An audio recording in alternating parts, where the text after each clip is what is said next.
तो दोस्तों फाइनली मैं आपके डिमांड के अनुसार एक और ही नया वीडियो लेकर आ गया हूँ जो कि बिजनेस के ऊपर आधारित है। अगर आप गांव में रहते हैं और आपको पशुओं से बहुत लगाव है तो आपका ये बिजनेस बहुत ही फायदेमंद है। आप इससे बहुत ही पैसे कमा सकते हैं।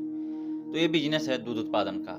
तो दोस्तों आजकल ऐसा कोई भी घर नहीं है जहाँ दूध की ज़रूरत ना पड़ती हो। हर किसी को दूध की ज़रूरत पड़ती ही है। तो क्यों ना ये बिजनेस करके हम सबको दूध सप्लाई करें और खूब सारा पैसा कमाएं। तो बिना देर किए हुए चलिए वीडियो शुरू करते हैं। वीडियो शुरू करने से पहले आपसे आग्रह है, कृपया इस चैनल को सब्सक्राइब जरूर कर लें, क्योंकि ऐसे ही इन्फॉर्मेटिव वीडियो हम आपके लिए लाते रहेंगे। अगर आप गांव में रहते हैं, खेती करते हैं या फिर नौकरी नहीं मिल रही है और सोच रहे हैं कि ऐसा कौन सा काम करें जिससे हर महीने घर का खर्चा भी चल जाए और धीरे धीरे अच्छी कमाई भी होने लगे, तो आज की ये वीडियो आपके लिए है।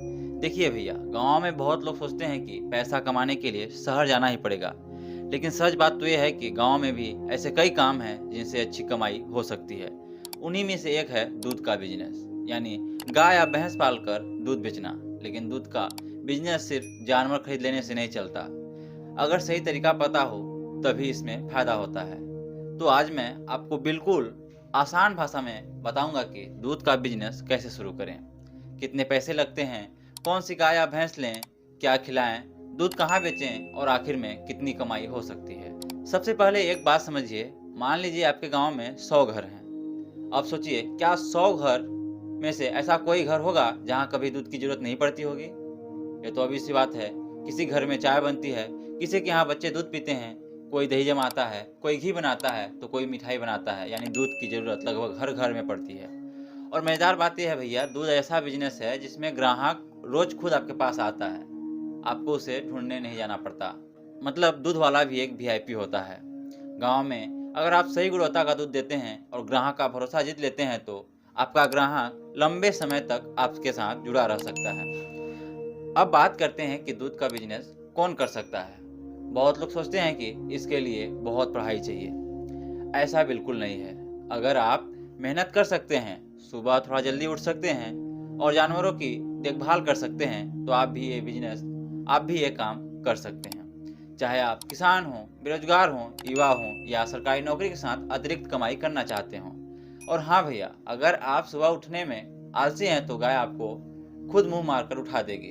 अब सबसे जरूरी सवाल, क्या शुरुआत में 10 गाय खरीद लें? नहीं, ऐसा बिल्कुल भी नहीं करना है। ये सबसे बड़ी गलती होगी आपकी। अगर आपने पहले कभी गाय या भैंस नहीं पाली है तो शुरुआत सिर्फ 2 जानवरों से करें, क्योंकि शुरुआत में आपको सब सीखना होगा। जानवर को कब खाना देना है, कितना पानी देना है, बीमार हो जाए तो क्या करना है, दूध कब निकालना है और उसकी रोज की देखभाल कैसे करनी है। अगर पहले ही 10 जानवर खरीद लिए और अनुभव नहीं हुआ तो नुकसान भी हो सकता है। और सच बताऊं भैया, 10 गाय एक साथ आ गई तो ऐसा लगेगा जैसे आपने चिड़ियाघर खोल लिया हो। इसलिए पहले सीखिए, फिर धीरे धीरे बढ़ाइए। अब सवाल आता है कि गाय लें या भैंस। ये सवाल लगभग हर नया आदमी पूछता है। अगर आपके इलाके में भैंस के दूध की ज्यादा कीमत मिलती है तो भैंस लेना अच्छा विकल्प हो सकता है। अगर गाय का दूध आसानी से बिक जाता है और आपके इलाके में गाय पालना आसान है तो गाय भी अच्छा विकल्प है। सबसे जरूरी बात ये नहीं है कि गाय लें या भैंस। सबसे जरूरी बात यह है कि जानवर स्वस्थ होना चाहिए और आपके इलाके के मौसम के अनुसार उपलब्ध चारे के हिसाब से सही होना चाहिए। और हाँ भैया, गाय हो या भैंस, दोनों का मूड भी इंसानों जैसा होता है। अगर अच्छा खाना मिला तो खुश, नहीं तो हड़ताल कर देती हैं। अब मान लीजिए आप बाजार गए और वहाँ एक गाय बहुत सस्ती मिल रही है, क्या सिर्फ सस्ती गाय देखकर खरीद लेंगे? बिल्कुल नहीं। जानवर खरीदते समय उसकी आंखें साफ हों या नहीं, वह ठीक से चल रही है या नहीं, खाना अच्छे से खा रही है या नहीं, शरीर पर कोई बीमारी या चोट तो नहीं है, उसका पिछला दूध उत्पादन कैसा रहा है और वह अभी दूध दे रहा है या नहीं, इन चीजों को जरूर देखें। अगर हो सके तो किसी अनुभवी पशुपालक या पशु चिकित्सक को साथ लेकर जाएं, क्योंकि भैया सस्ता सौदा कभी महंगा झटका बन जाता है। एक सही जानवर आपको कई साल तक कमाई दे सकता है। अब आते हैं सबसे जरूरी हिस्से पर, यानी जानवर का खाना। बहुत लोग पूछते हैं कि मेरी गाय या भैंस कम दूध क्यों देती है? इसका एक बड़ा कारण होता है पोषण न मिलना। जिस तरह इंसान अच्छा और संतुलित खाना खाएगा तो ताकतवर रहेगा, वैसे ही जानवर भी। अब ध्यान से समझिए कि जानवर को खाना कैसे देना चाहिए। सबसे पहले आता है हरा चारा, जैसे बरसीम, नेपियार, घास, मक्का, ज्वार और दूसरी स्थानीय हरी चारा फसलें। हरा चारा जानवर को जरूरी पोषक तत्व और पानी भी देता है। इससे आप जानवर का एनर्जी ड्रिंक समझ सकते हैं।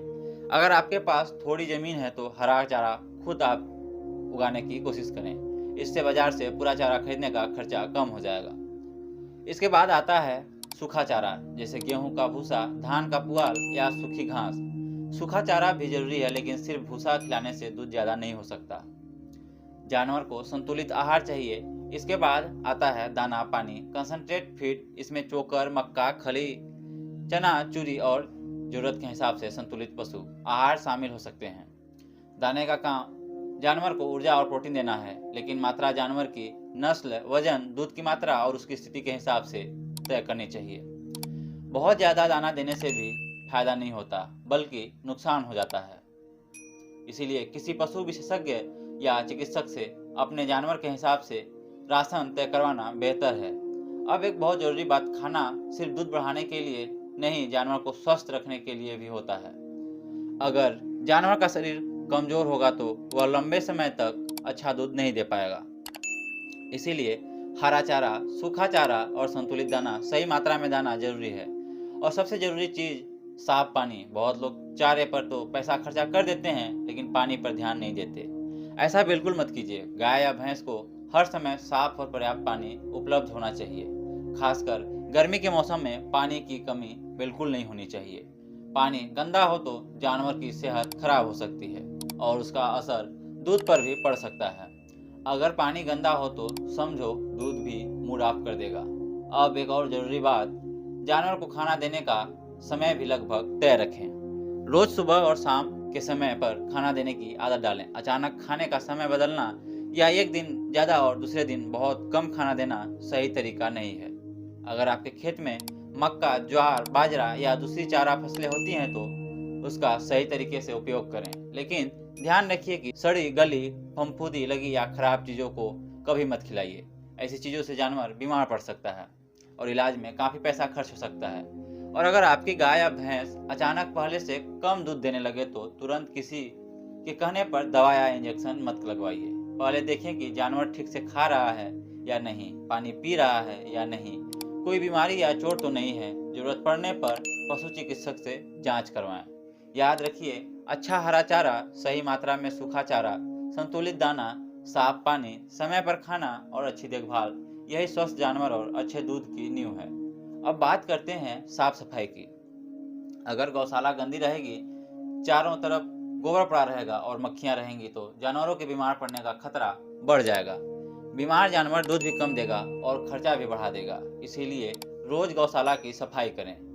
फर्श जितना हो सके सूखा रखें। दूध निकालने से पहले हाथ और बर्तन साफ रखें। दूध को साफ बर्तन में निकालें और कोशिश करें कि दूध में धूल, मिट्टी या दूसरी गंदगी न जाए।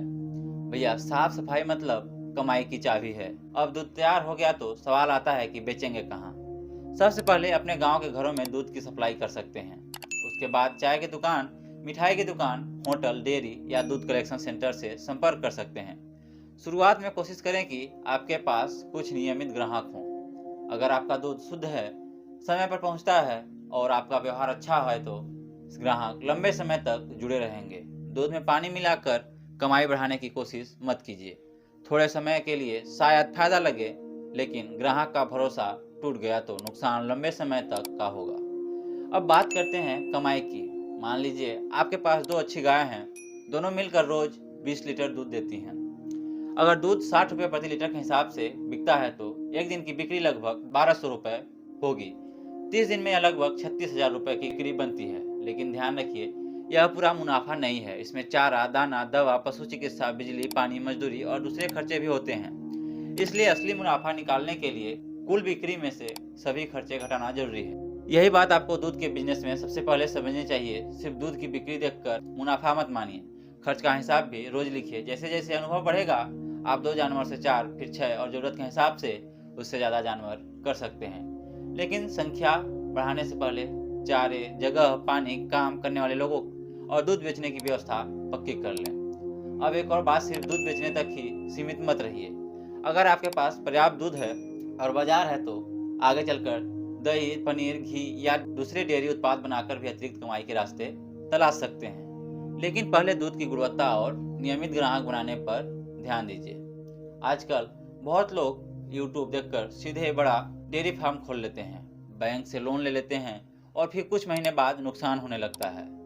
इसीलिए मेरी सलाह है, छोटी शुरुआत कीजिए, सीखिए, अनुभव लीजिए और फिर धीरे धीरे अपना काम बढ़ाइए।